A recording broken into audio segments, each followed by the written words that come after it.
Saya tuh lahir pas saya mau dibawa ke rumah sakit, kunci ambulannya itu disembunyiin orang gila.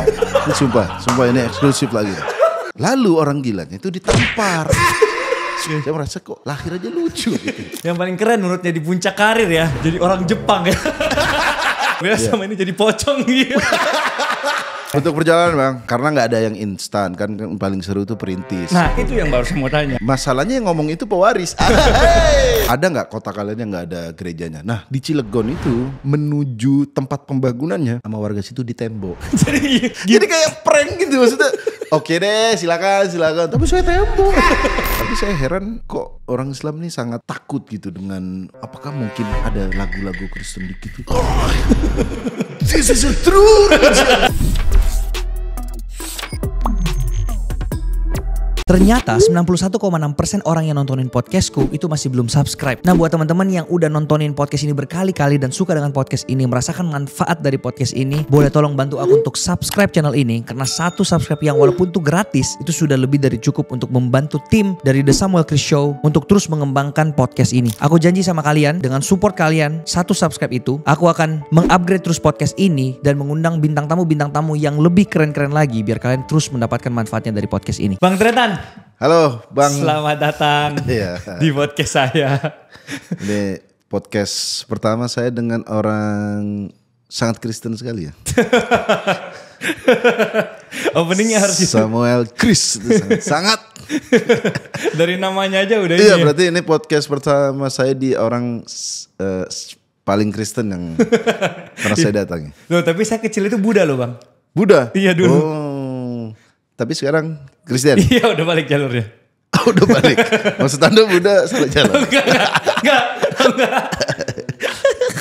Saya enggak ngomong gitu. Gimana Bang ini Bang? Oke Bang, saya pernah, ini kan gini, kemarin saya riset kan tentang arti tretan ya. Iya. Tretan ini kan artinya saudaraku kan ya. Saudara kan. Ya. Berarti kalau di Madura itu orang bilang, Tretan ngopi yuk, artinya saudaraku ngopi yuk. Ya kayak di Jawa tuh dulur biasanya. Dulur, nah. Dulur. Terus kalau misalnya orang panggil Bang Tretan, masa Bang saudaraku ngopi? Nah, ya. Itu gimana itu?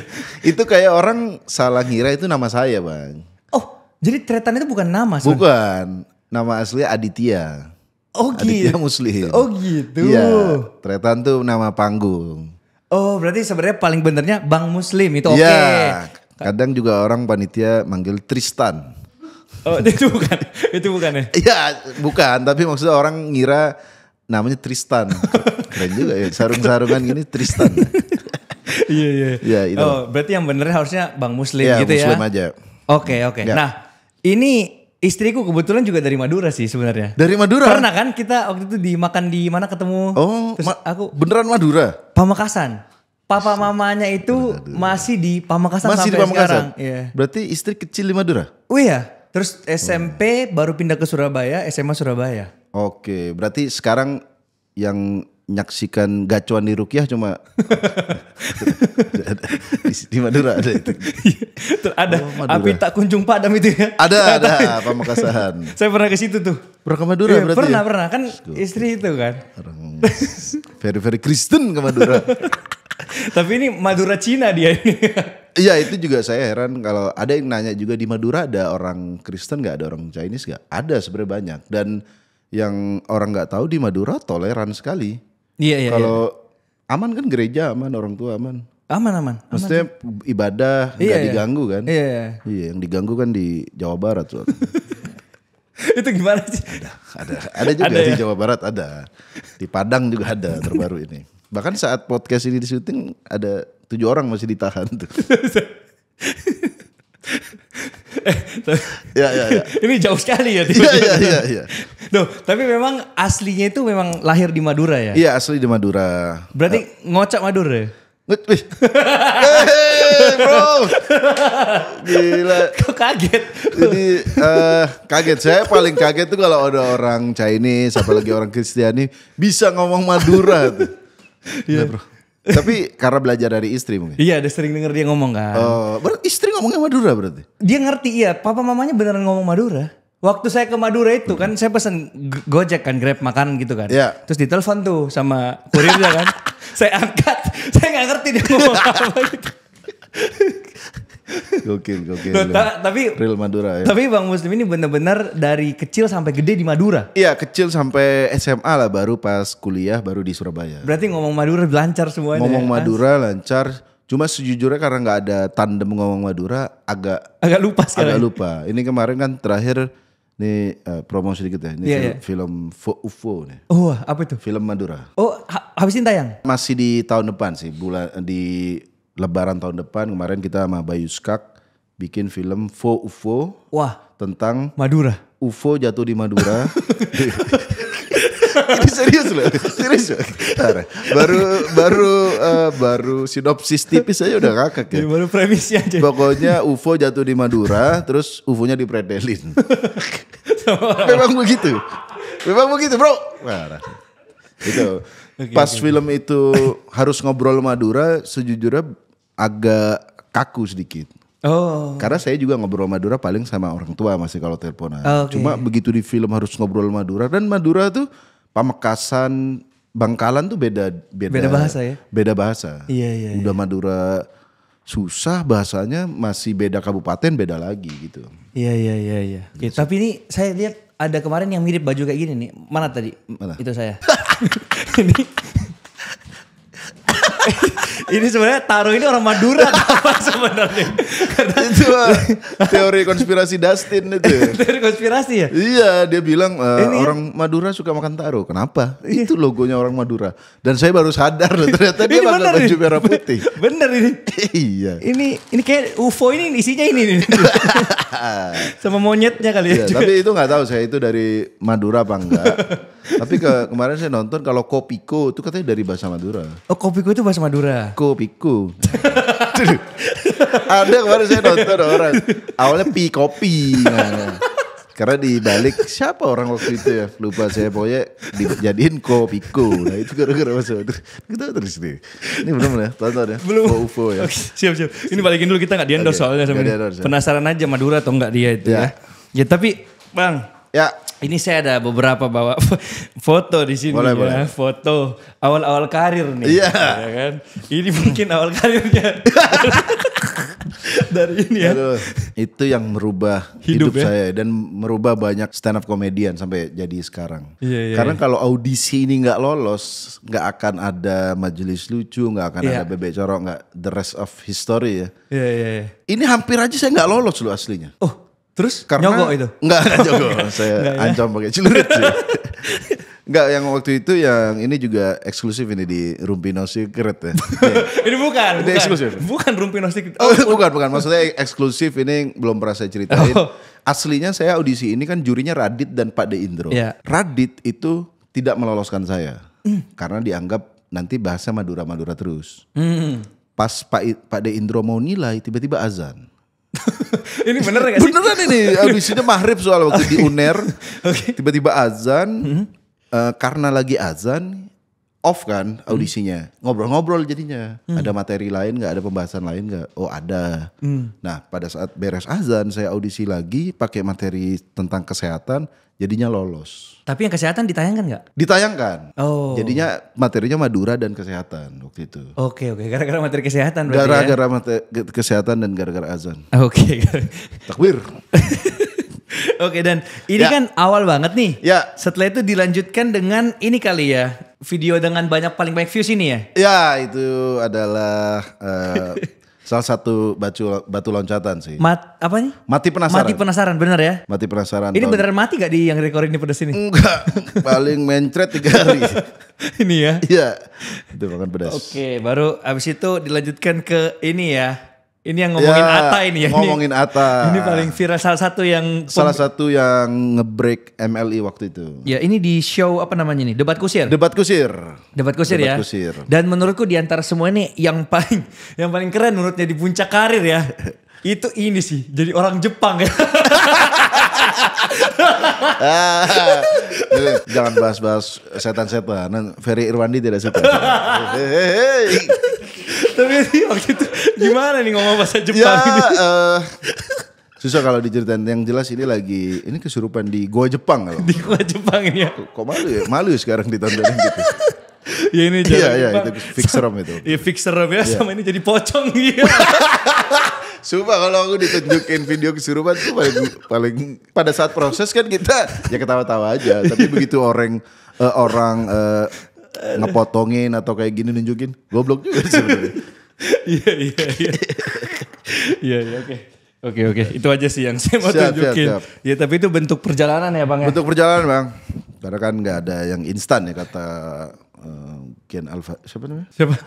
Karena nggak ada yang instan kan paling seru tuh perintis. Nah gitu itu yang baru saya mau tanya ya. Ada.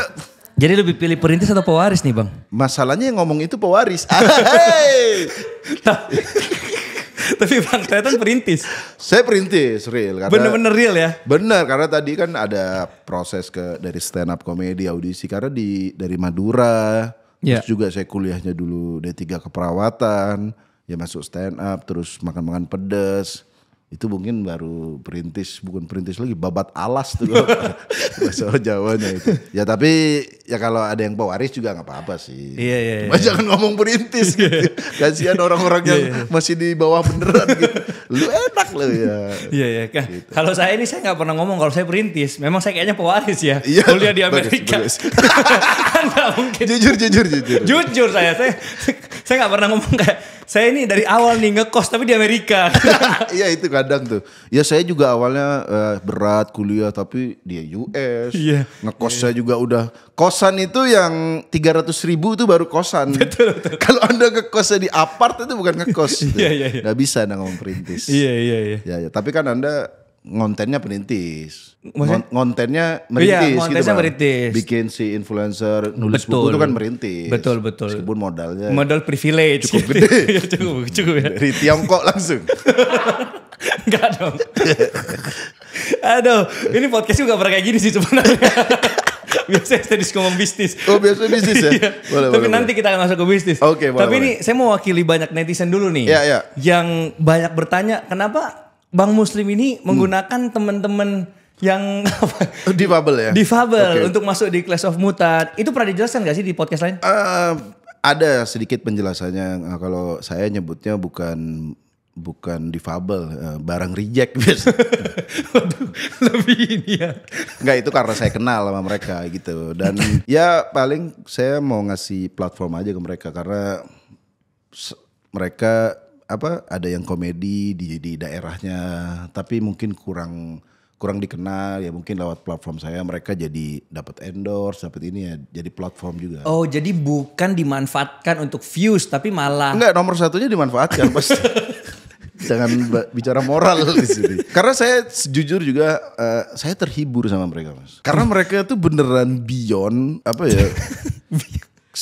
menghibur saya tuh senang kalau ketemu orang-orang baru, mutan-mutan baru tuh karena mereka apa nih, kehebohan apa, keunikan apa gitu. Dan itu juga ternyata menghibur orang. Mungkin tapi nggak semua terhibur, tapi mungkin dengan adanya konten saya ya tadi mereka dapat platform dan juga nunjukin ke orang bahwa orang difabel nih oke dikasihani. Tapi lebih penting dikasih kerjaan gitu. Iya betul. Iya kalau dikasihin kasihan. Masa harus live TikTok sampai kapan? Sampai di ban di Indonesia. Itu sih karena saya senang dan ngasih mereka platform gitu. Iya, justru ujung-ujungnya mereka yang dapatkan uang juga bagi hasil dan lain-lain. Jadi bukan ini kan, bukan buat semua buat Bang Muslim, bagi-bagi juga. Bahkan kalau live stream saya kadang undang mereka yang mau saweria. Saya pastikan uangnya buat mereka gitu. Ya 5% lah.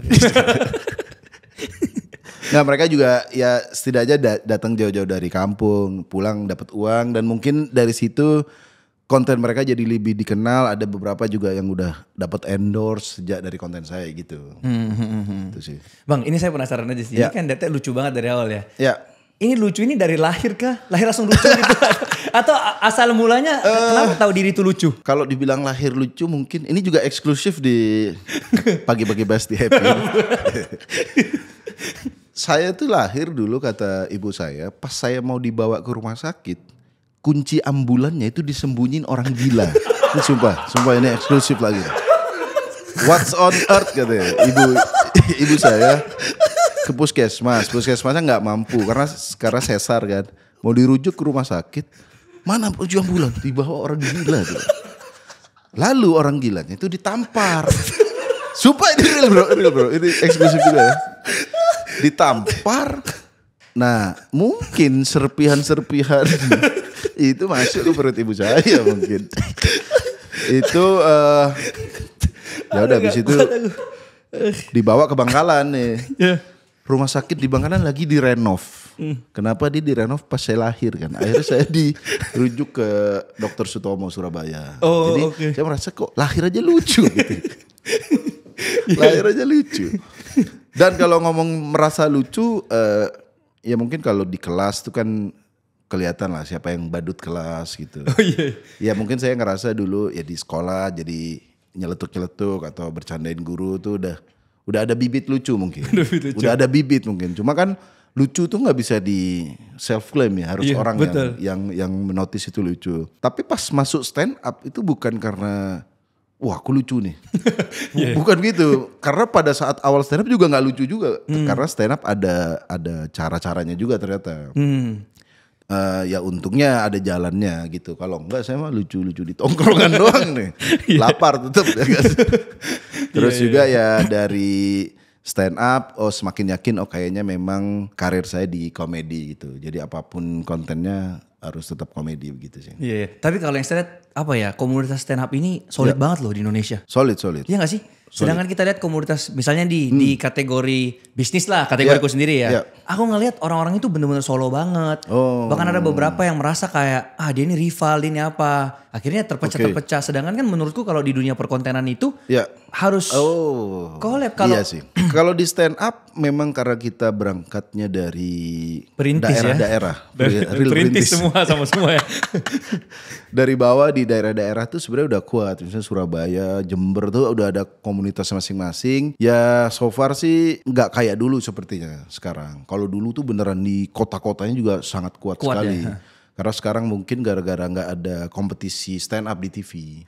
Jadi mereka dulu kan masih ada Suci. Sekarang udah nggak ada Suci. Ada tapi agak lama pace-nya. Dulu setiap tahun ya? Setiap tahun dan Kompas bikin sama Indosiar juga bikin. Jadi mereka tuh semangat ya? Semangat. Maksudnya ada jalannya gitu. Iya. Nah sekarang mungkin gara-gara udah jarang kompetisi. Jadi ya yang di daerah-daerah kurang. Tapi kalau yang di nasional komunitas stand up tetap oke sih. Kemarin habis bikin stand up fest tuh ribuan orang datang dari berbagai daerah. Kalau konten kreator mungkin masih ada iri-irian ini. Iya itulah. Wah view-nya banyakin dia gitu. Iya. Pas harusnya kan ya bonus aja lah views itu sebenarnya. Tapi kan kalau konten kreator ya ada angkanya gitu. Ada follower nah gitu. Kalau stand up kan lucunya gak bisa dinilai yang kamu ini lucunya saya lihat 10 nih. Gak bisa kalau follower kan saing-saingan follower, subscriber gitu. Tapi begitu ada follower apakah ada yang star syndrome beberapa orang menurut Bang Trian atau enggak sebenarnya? Masalahnya ada beberapa orang yang belum star udah syndrome. Ada yang gitu ya? Iya ada yang begitu. Ya gak cuma di stand up ya mungkin di dunia konten kreator. Saya tuh kadang di podcast Musuh Masyarakat ya membahas banyak orang tuh bisa handle hate tapi gak bisa handle fame. Kadang orang tuh baru dari daerah viral di kotanya. Tiba-tiba ridersnya minta ini. Kan udah sebel langsung. Brand langsung suruh revisi udah gak mau. Nah ini yang dibilang belum star udah sindrom. Karena mereka culture shock tuh ada pasti. Yang biasa di daerah tiba-tiba di Jakarta, biasa ditonton orang lokal tiba-tiba nasional tuh banyak beberapa yang kaget dengan fame. Dading Mang Oleh itu menurut saya salah satunya. Kaget dengan fame. Siapa yang konten kreator yang tiba-tiba meledak itu kan biasanya cepet turun juga ya? Iya sebenarnya nggak salah juga karena mungkin mereka nggak mengerti caranya gimana. Tapi kan kalau tiba-tiba itu kan betul. Gimana caranya? Endorse tuh ada rate yang dari bawah dulu. Iya betul. Jangan langsung 10 juta. Ada beberapa bintang tamu di channel kita juga. Kita coba undang dia. Ya rate-nya 7 juta, pesawatnya harus ini, hotelnya. Ya Allah ini saya ngundang Gibran apa gimana gitu sih. Gampang kan ngundang Gibran gitu. Nah itu konten-konten kreator daerah biasanya susah menghandle fame biasanya. Sangat relate sih. Karena saya juga undang orang-orang ya itu ada yang seperti itu juga. Dan kita pusing juga ya sebagai host yang kayak Ini AdSense sudah kecil gitu. Gak balik modal. Tapi dia gak ngerti nih orang-orang kayak Makanya gini. itu kalau kita jelaskan nanti dikira pelit nih. Iya, atau betul. apa. Tapi kan mereka terkenal kan jalur instan. Iya. Mereka mengira langsung boom kayak kemarin penyanyi lagu Waktu Ku Kecil yang Gak tahu sih. tembak dor. Nah itu katanya diundang ini langsung minta berapa juta. Nah itu yang buat teman-teman daerah sih harusnya dulu kita ya mungkin Mas Kris juga awal-awal ya misalnya ngisi seminar ya udah berapa sejuta 2 juta juga ada yang gak gratis apa-apa. juga kita datang aja udah. Yang penting Bahkan ada. juga penting misalnya diundang ke Dedi itu kan platform. Betul. Itu di situ kita bisa jadi gede. Jangan ngomongin duit dulu. Betul, itu dia poinnya. Bahkan fame dari Deddy Corbuzier tuh bahkan bisa lebih ngedatengin duit gitu. Itu Cuma dia. kan mengajarkan itu ke orang daerah kan ya. Iya. Yang tidak punya NPWP bahkan.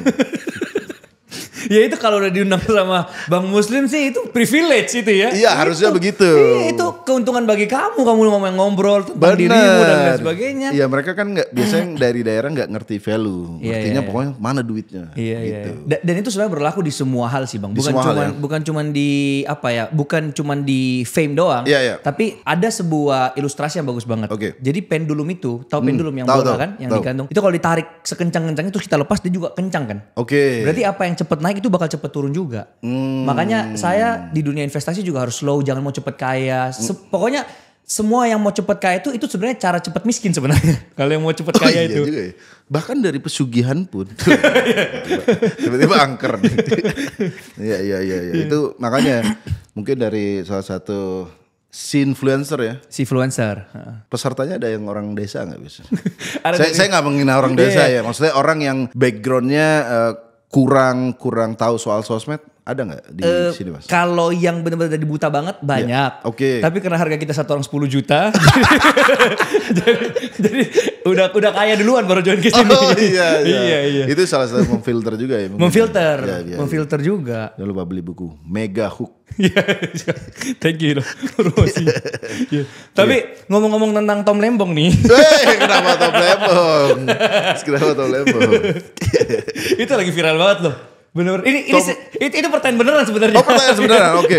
Iya. Apa? Itu maksudnya. Ya. Kemarin saya habis ngobrol sama foundernya Muri. Tahu Muri kan? Tahu, Rekor Museum Muri. Rekor, ya. Nah dia ngomong bahwa dia udah umur 78 tahun. Oke. Ya kan? Dan dia bilang dia udah mencapai semua yang di hidupnya dia udah punya lah. Ya. Tapi waktu saya tanya apa satu yang belum? Dia bilang hukum di Indonesia ini yang dia sangat sayangkan. Dia bilang kalau sekarang itu dia mati pun sebenarnya nggak apa-apa udah. Ya. Tapi asalkan hukum di Indonesia itu bisa berubah. Nah ini hukum di Indonesia inilah yang dia agak sangat disayangkan katanya. Oke, kalau ngomongin ya ini kalau Tom Lembong dulu ya. Saya sejujurnya saya tahu kasus Tom Lembong detailnya itu dari Ferry Irwandi. Nonton berarti ya itu Ya nonton terus lihat breakdownnya dia. Memang juga Mahfud MD juga ngomong ini adalah politisasi. Dia ngomong ini politisasi. Tapi saya juga heran ya kalau memang politisasi masa segamblang ini. Maksudnya orang yang udah jelas nggak nerima duit. Terus juga dia pembelaan Ferry itu ada penjelasannya yang jelas. Ya orang ini nggak bersalah. Dan kenapa dihukumnya 4,5 tahun. Tapi itu sudah fix, nggak bisa dibanding lagi. Saya nggak tahu. Ferry sempat ngomong sih di kontennya kalau ini beneran nggak dibanding dan tetap segitu dia mau pensiun gitu ya dari mau jadi dukun terus itu dia. Ya kalau ngomongin hukum itu, tapi ya kan nggak cuma itu doang, koruptor dan lain-lain. Iya banyak sekali. Saya paling emosi sih memang soal koruptor yang, dan saya baru tahu kalau sopan di pengadilan. Ya Allah itu sopan di pengadilan tuh. Pantas Coki ditangkap kayaknya. Tapi gak sopan. Saya baru tahu ada nilai itu gitu maksudnya. Tapi kan kerugian miliaran dan lain-lain tuh masa berkurang gara-gara sopan. Itu kalau ngomongin tiba-tiba dari konten kreator langsung hukum Indonesia.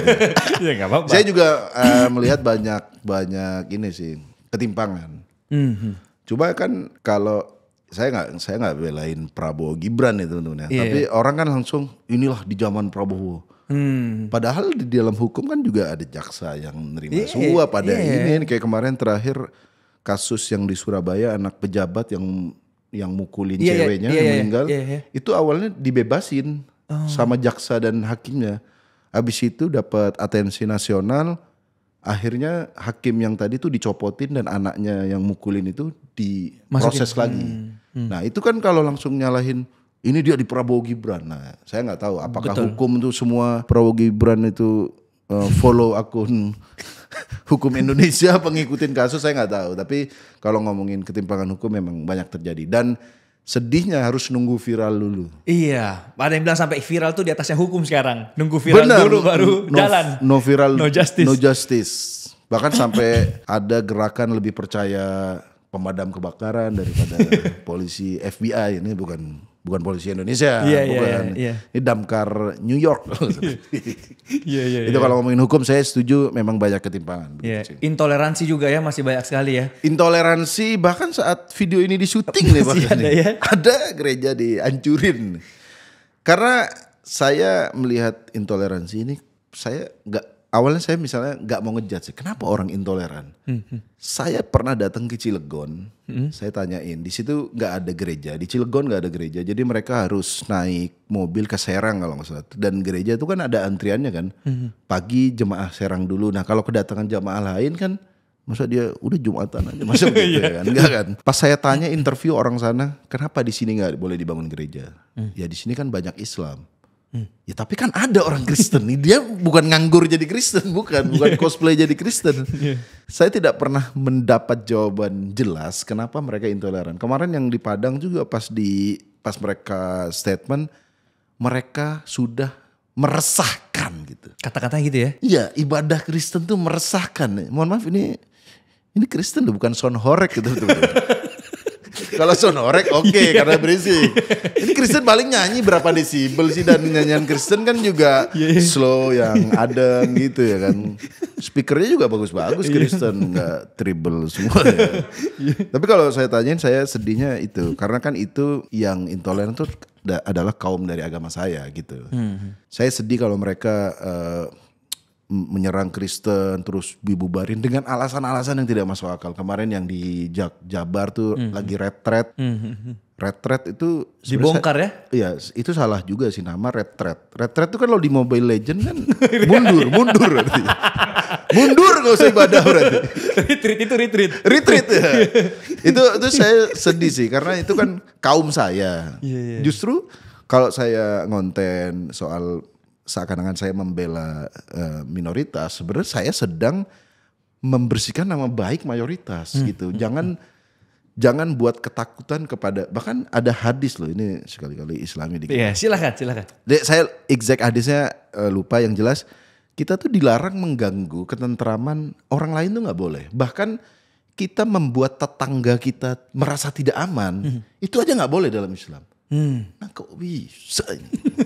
Padahal itu hadis juga nggak ada keterangannya, maksudnya ada bintang kecil kecuali tetangga Kristen gitu, nggak ada. Yang jelas bahkan ada, pokoknya di Islam sendiri tuh banyak keterangan-keterangan untuk tidak mengganggu agama lain, tidak boleh mencaci maki Tuhan mereka.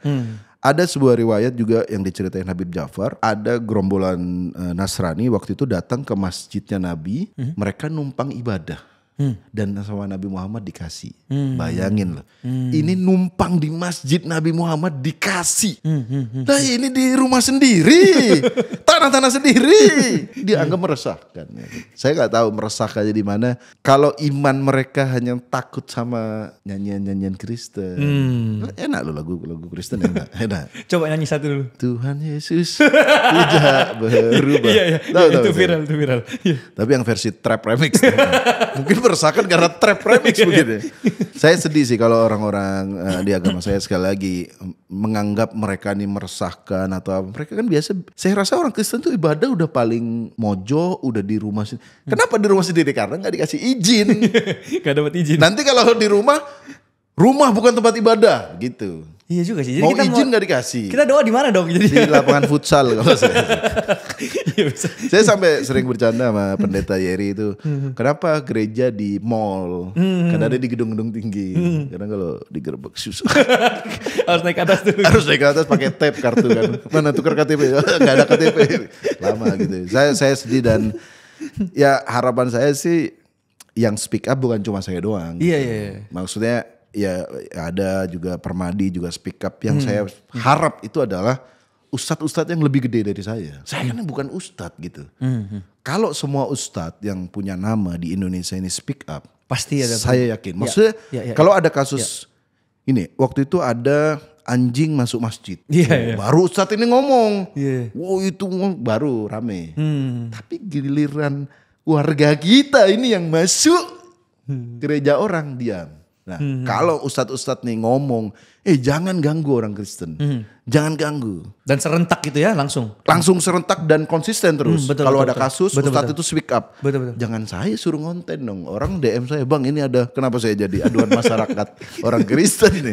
Lapor ke ustadz-ustadz Anda itu yang platformnya lebih gede dan umatnya lebih banyak dan lebih didengar lah. Kalau saya sekali lagi siapalah saya. Kalau ustadz ngomong kan lebih valid. Betul.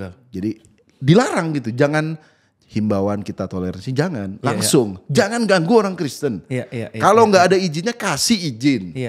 Kalau di rumah ya kayak kita, kalau Islam kan ada tarawih juga, ada tahlilan, itu kan juga di rumah. Kenapa mereka nggak boleh? Loh, tapi saya baru tahu faktanya sekarang. Kalau ternyata masih ada kota di Indonesia yang nggak ada gerejanya ya. Ada, itu salah satu Cilegon, saya nggak tahu. Saya mungkin baru tahu sekarang teman-teman di komen di bawah. Ada nggak kota kalian yang nggak ada gerejanya? Nah, di Cilegon itu setelah waktu itu saya sama pendeta Yeri ke sana, akhirnya ditanggepin sama DPR. Ditanggepin. Oh, ditangkep aku.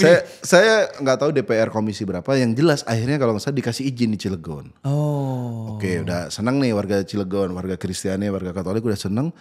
Tapi menuju tempat pembangunannya sama warga situ ditembok. Jadi kayak prank gitu maksudnya. Oke deh, silakan. Tapi saya tembok. Ada videonya bener dan dikasih batu bata. Jadi ini jalan menuju proyeknya. Ini ada tempat, ini ditutup tembok-tembok nih. Saya nggak tahu update sekarang karena saya udah kadang, aduh lagi gitu. Coba orang Cilegon update gereja di Cilegon gimana jadinya? Jadi yang ditembok bukan gerejanya, jalan menuju situ. Oke, silakan. Saya semen. Masa kuliah jadi ninja warrior dulu pakai tali dulu. Susah lah jadi orang minoritas. Iya. Indonesia. Padahal saya kalau melihat, ya sekali lagi ya pendeta Yeri, saya pernah masuk ke gerejanya. Nggak ada mengganggu-mengganggunya. Mereka juga ceramahnya ya adem-adem aja. Tapi saya heran kok orang Islam ini sangat takut gitu dengan, apakah mungkin ada lagu-lagu Kristen dikit tuh. This is a true religion. Saya nggak tahu apakah beneran, saya tuh why gitu, bagi saya itu why. Apa sih sebenarnya yang di hati mereka kok mengganggu? Ini kalau misalnya speakernya sampai ini ya, kalau ngomongin itu kan agama saya kan, kalau speakernya lebih kenceng lagi. Tapi ya orang Kristen mungkin terganggu. Tapi kan apa aku bisa itu. Tapi ya sekali lagi ya iman tuh jangan nyalahin iman orang gitu. Iman kita misalnya ada, jujur saya juga sebenarnya dulu gitu Mas. Oh sempat. Pas kecil tuh saya kalau ketonton RCTI itu yang ada orang bule yang gitu tuh. Ada gak? Yang habis Dragon Ball, ada gak habis Dragon Ball? Saya ketonton itu juga, saya takut gitu. Wah takut gitu.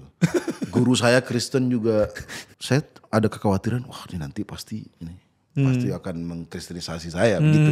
Tapi setelah kenal sama teman-teman Kristen, bahkan saya berteman dengan pendeta, secara serius mereka tidak pernah ada loh ngobrolin, ayolah, ayo diajak ke kolam gitu kan, tiba-tiba, nggak pernah. Jadi ya buat teman-teman yang di daerahnya ada ibadah-ibadah, kalau kalian merasa terganggu atau merasa keimanan kalian terkikis, itu berarti iman yang lemah. Betul. Dan daripada kalian melarang orang beribadah, ya iman kalian ditingkatkan. Atau ya tetap saya masih penasaran. Super why itu masih pengen saya kumpulin. Kenapa sih Bang? Gitu.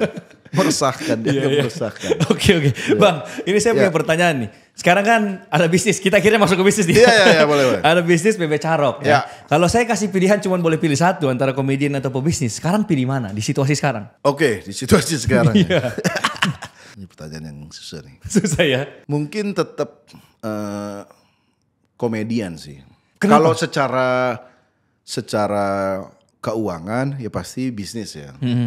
Tapi kalau secara hidup ya komedian. Karena kalau misalnya bisnis ini Nauzubillah min dalik ya.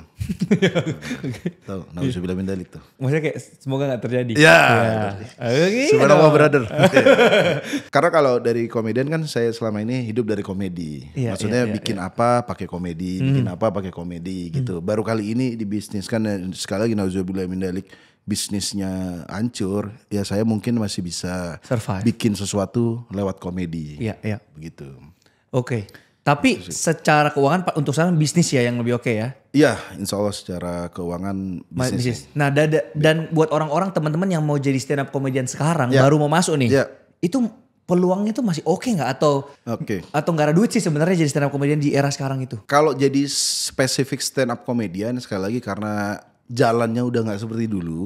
Kecuali Anda memang lucu banget bikin tour, jualan digital download, itu mungkin bisa cari uangnya di situ. Berarti udah mix antara stand up dan konten kreator ya. Iya, dan konten kreator. Enggak, kalau pure stand up comedy mungkin masih Panji, dia kan masih tour, masih jualan digital download. Tapi kalau kita dulu stand up comedian hidupnya kan dari diundang, ngisi acara. Nah, sepertinya sekarang sudah susah ya. Hampir jarang banget stand up comedian ngisi acara. Kalau dulu seminar, terus juga ulang tahun apa itu udah pasti stand up comedian. Wedding juga ya. Wedding ada beberapa wedding minta roastingin misalnya. Nah kalau sekarang udah jarang. Jadi secara job opportunity stand up comedian sebenarnya tidak seperti dulu. Kalah sama karaoke. Karaoke ada. Kalau Anda, wah aku mau stand up comedian, aku mau lucu, aku mau tour setiap kota. Nah itu pun juga nge-build-nya lama banget Harus pasti. ada personal branding dulu. Personal branding harus dikenal. Yeah. Kalau Anda ngerasa lucu doang, tapi orang siapa orang ini? Nah itu agak susah. Tapi kalau masuk jalur komedi ya mungkin jadi beberapa stand up comedian sekarang sudah larinya ke situ. Konten kreator, penulis film, pemain film. Nah itu opportunity lain dari kalau cuma ngejob stand up komedi. Jadi bukan cuma stand up ya? Bukan cuma stand up, konten kreator dan banyak jalan lewat stand up komedi sih. Oke, nah mungkin banyak yang penasaran apa trigger pertama yang membuat Bang Muslim ini mau buat Bebek Carok ini? Kan stand up komedi ke bisnis kan patah banget ya. Tiba-tiba laporan keuangan. Iya. Karena waktu itu sekali lagi istri itu kan pinter masak. Saya dari dulu awal nikah sudah sering ngomong, ayo kita jual ini makanan ini gitu. Bebek? Belum, dulu apapun yang dimasak, misalnya masak soto Banjar, masak ayam panggang, masak ini harus dijual. Nah suatu hari ketemu partner di F&B, kita ketemu sama dia, kebetulan ya udah kita pakai masakan istri aja gitu. Dan akhirnya di situ saya juga bangganya selain ya bisa bikin bisnis, tapi bisa juga akhirnya masakan istri saya dijual dan dinikmati banyak orang. Gitu ya. Kenapa F&B sih? Saya ada beberapa bisnis juga, tapi ya kayak sarung, ini jualan sarung. Oh ada bisnis sarung juga? Iya jualan clothing dulu, tapi tidak pernah benar-benar, mungkin sarung ini yang lumayan ya, tapi kayak clothing dan lain-lain tuh ya so-so aja gitu. Karena karena tidak mengerti sistem secara keseluruhan, tidak ada yang research, makanya saya mau ikut si influencer ini. Syariah tapi ada. Gak ada dong. Pada saat ada tawaran F&B dengan partner yang sudah berpengalaman di bidang F&B, nah itu kombinasi yang oke sih. Maksudnya partner oke dengan produk dari istri saya yang oke, ya akhirnya berkembang. Bebek Carok sekarang. Sekarang berapa cabang Bebek Carok? Udah berapa?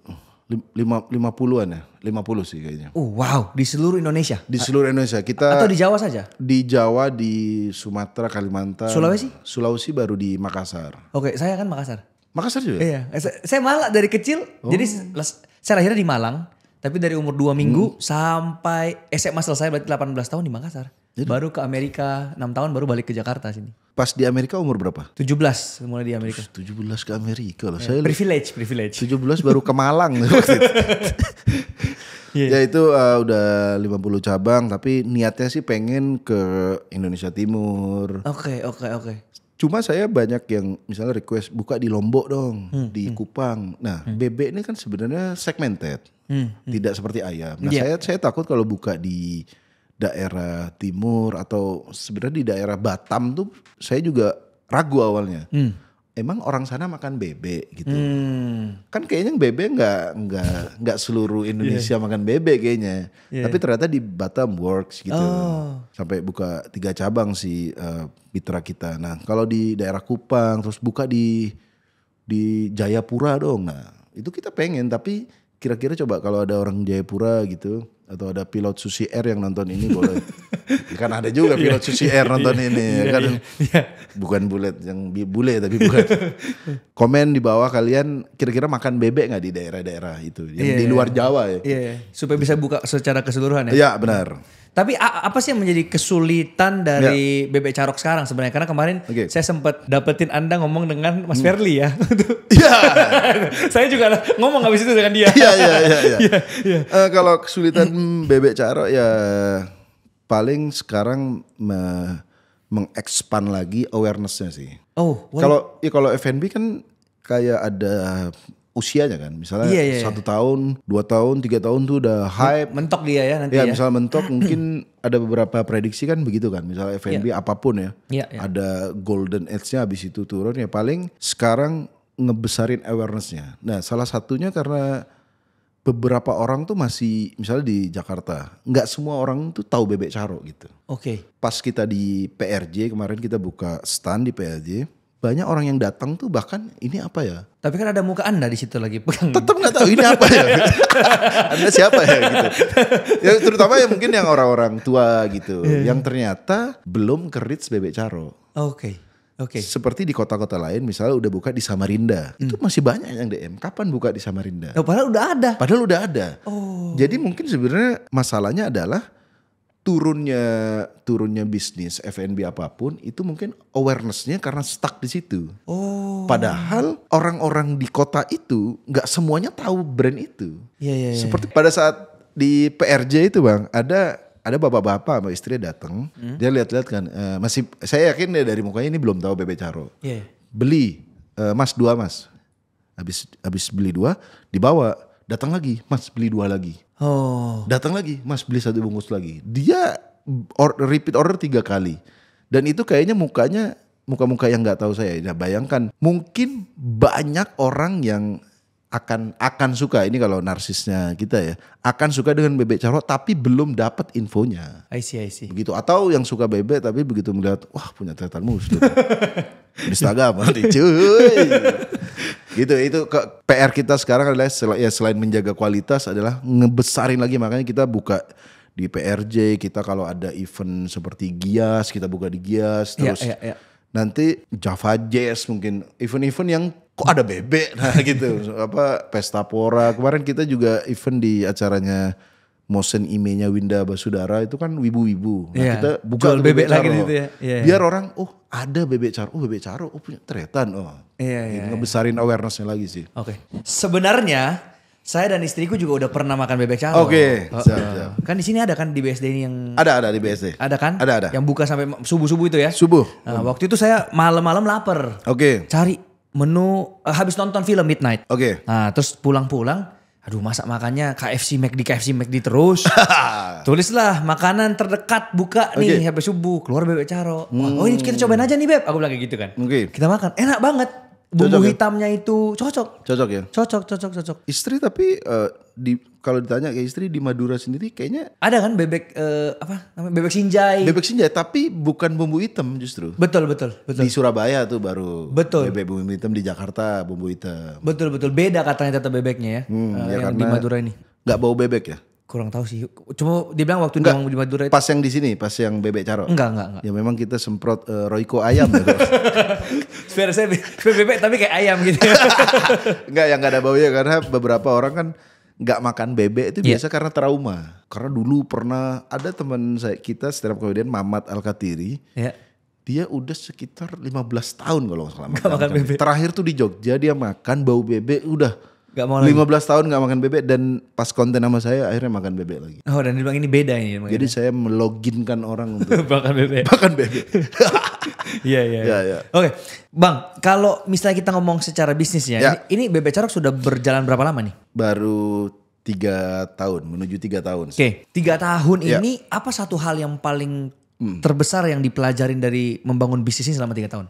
Satu, F&B itu susah ternyata. Susah ya? Susah banget karena ya ngatur supply dan lain-lain. Meskipun itu di-handle sama partner saya ya. Iya. Dan F&B influencer itu lebih susah lagi. Kenapa? Karena ada muka Anda. Oh. Ada mukanya. Oke. Misalnya Anda makan bebek selamat ya. Atau bebek kaleo. Gak Oke. apa-apa saya sebut bebek selamat. Crispy enak banget.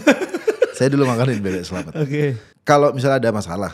Kan gak ada wajahnya. Iya sih. Ya mungkin komplain tapi ya udahlah nggak usah komplain. Iya, Tapi iya. kalau Bebe Caro ada muka influencernya, itu yang dikejar saya. Komplainnya masuk ke DM. Komplain saya. Iya. Isi malam tuh ya saya ngecek-ngecekin komplain dan tapi selalu saya tanggepin. Oke. Screenshot kirim ke tim. Iya. Bahkan sekedar bang saya komplain Bebek Caro cabang mana gitu. Kasirnya jutek. Coba. Anda kan mau makan gitu. Bukannya sama kasir. Tapi ya bisa sedetail itu ternyata kalau F&B influencer itu yang saya pelajarin. Dan produk enak kalau promosinya Kurang juga. kurang ya nggak akan nyampe gitu. Strong Cuma sih ya. iya tapi kalau ujung-ujungnya memang tetap produk enak. Karena kan beberapa ya banyak makanan di Jakarta di Indonesia yang nggak ada wajahnya, nggak ada promosi, nggak pakai influencer, tetap rame. Iya. Kekuatan nomor satu sih tetap produk. Supaya orang datang kembali kan. Benar. Makanya saya selalu ingat berterima kasih pada Deddy Corbuzier sama Raditya Dika. Dia yang masak itu bebek carok? Bukan. Oh bukan. Dia yang ngabisin salah satunya. Dia waktu itu awal Bebek Caro, dia ngundang saya podcastnya dia. Naik di situ ya. Dia makannya ngomong bangsat. Enak banget. Akbar nih, bangsat gitu doang deh. Dia ngumpat-ngumpat doang. Dan abis itu di cabang pertama kan Kemang. Ya. Langsung antrian gak habis-habis. Oke. Sejak podcast Deddy dan waktu itu di review Radit. Oke. Nah pas saya datang ke Kemang itu beberapa masih ada yang kenal saya. Beberapa minggu kemudian yang datang tuh udah gak kenal. Oh. Nah di situ saya udah merasa bagus nih berarti orang yang datang gak kenal saya. Ini berarti mungkin tahu dari temennya atau dari Iya. food vlogger lokal. Dan juga salut terima kasih banyak buat food vlogger lokal Yang di udah daerah. mereview. Yang mereview mungkin followernya 10.000, 100.000, tapi itu ternyata impact. Karena dia akan nge-reach orang-orang yang gak follow saya, gak nonton podcast, Ya. bahkan gak tahu ada saya di dunia ini gak tahu, tapi gara-gara food vlogger lokal, makanya terima kasih buat food vlogger lokal yang selama ini support Bebek Caro, itulah salah satu garda terdepan promosi kita ternyata. Oke, Bang. Saya penasaran ya. Ya, Tapi mohon ini dijawab ya. boleh. Berapa omset terbesar dalam sebulan di satu cabang aja nih? Sebulan yang pernah pas waktu puncak-puncaknya nih ya. Bebek Carok hit di situ. Ini dicari orang pajak. Kan 50 cabang cuma satu doang ini. Oke, salah satu cabang ya. Yang paling hit. Kayak di 1,4 sih mungkin. Wow. 1,4. Satu bulan. Satu bulan. Itu antrian 3 jam tuh. Nguler. Bukan, kalau yang itu kayaknya udah gak antri. Ya, antrian doang tuh di awal-awal. Oh. Tapi pas sekarang sih ya antri biasa. Tapi di salah satu cabang mungkin pernah ya hit segitu sih. Itu gara-gara kebanyakan orang take away kali ya konsepnya ya. Karena Atau kecil selain kan itu rukanya. enggak, tempatnya gede. Oh, mungkin yang saya pergi kecil kali. Iya, kalau yang itu yang kecil yang di BSD. Kan enggak segitu semua. Ada yang lebih gede, jadi yang mungkin nampung ada mungkin 80, ada yang bisa 200, 300 orang ada. Oke. Ya itu mungkin ada yang pernah 1,4-an kayaknya. Wow. Dan itu awal-awalnya pas sampai reach omset segitu mungkin karena sosmed juga, karena itu yang salah tadi ya. Dan sekali lagi trust the product. Iya. Oke. Nih, orang kan pasti ya awalnya mungkin karena sosmed, pengen nyobain, ternyata enak beneran.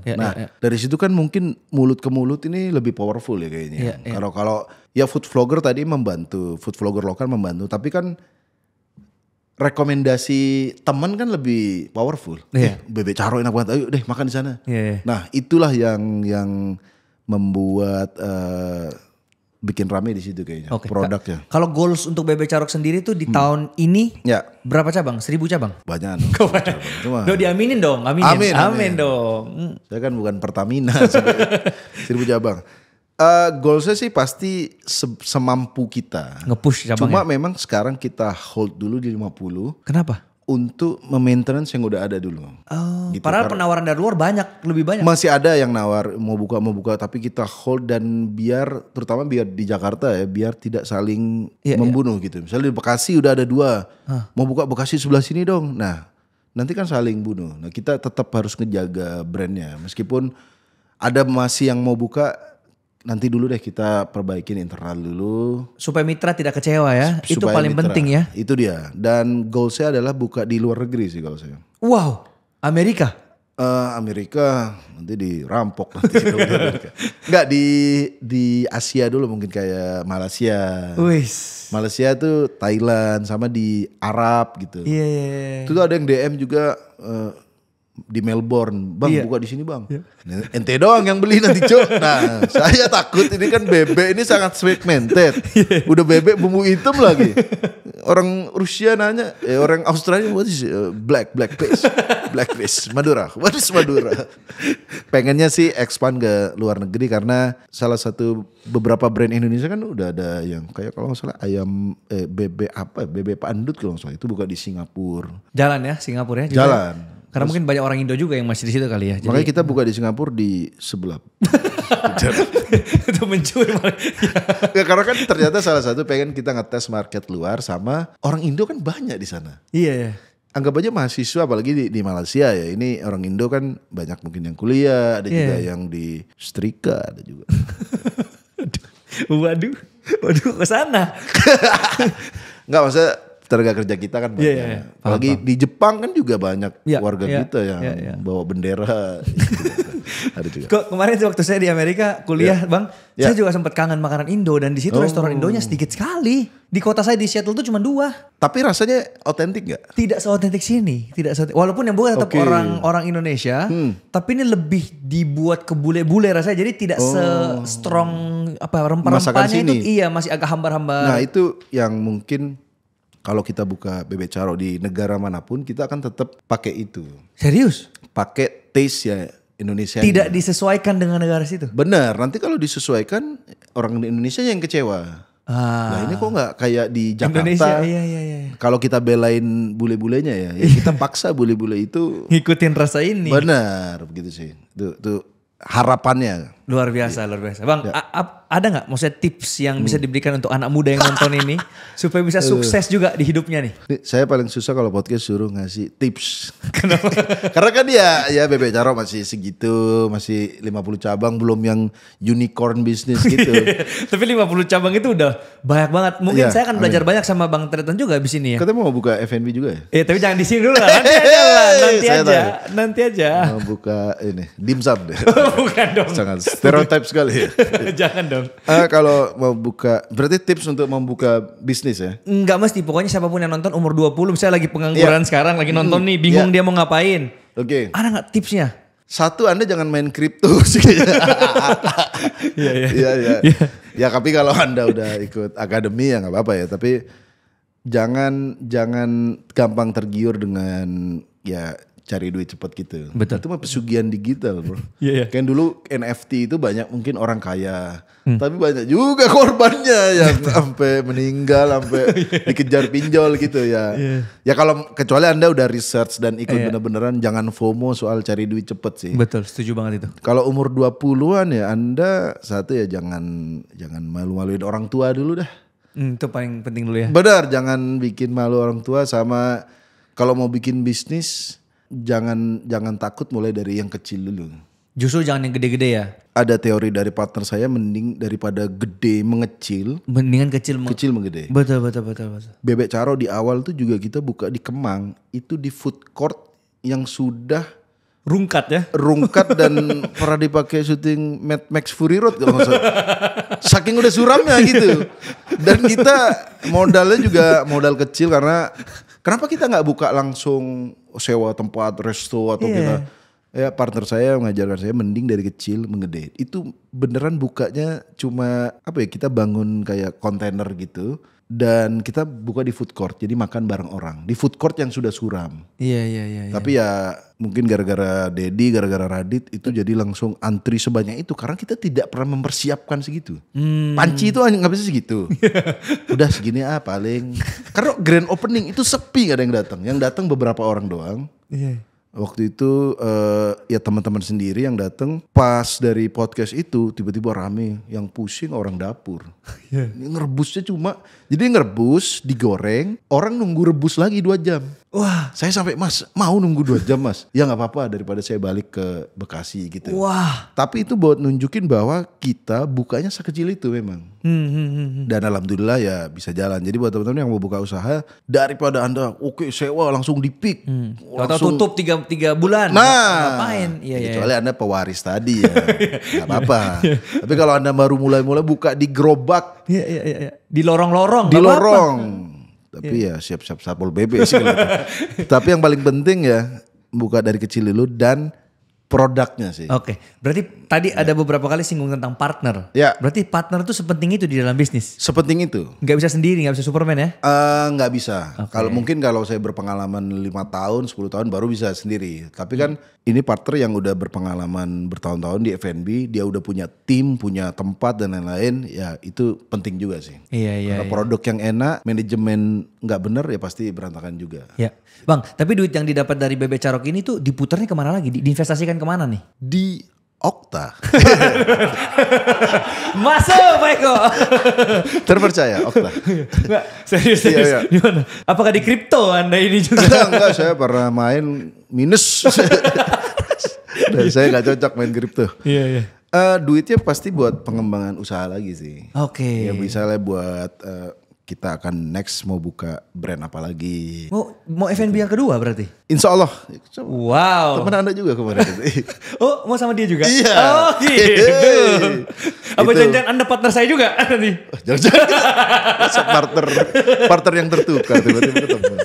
Ya buat kembangin nextnya apa lagi. Karena sekali lagi kalau kita lagi bagus di F&B kan mungkin orang punya trust. Ini kayaknya brand yang dibuka Muslim oke nih. Iya. Ya kita harus siapin apa lagi dan lagi gitu sih. Fokus di satu bidang ya, difokusin satu bidang untuk di-expand lebih jauh. Benar, masih di tema F&B. Tapi kalau buka yang lain masih belum pede. Saya mau ada kepikiran buka barbershop.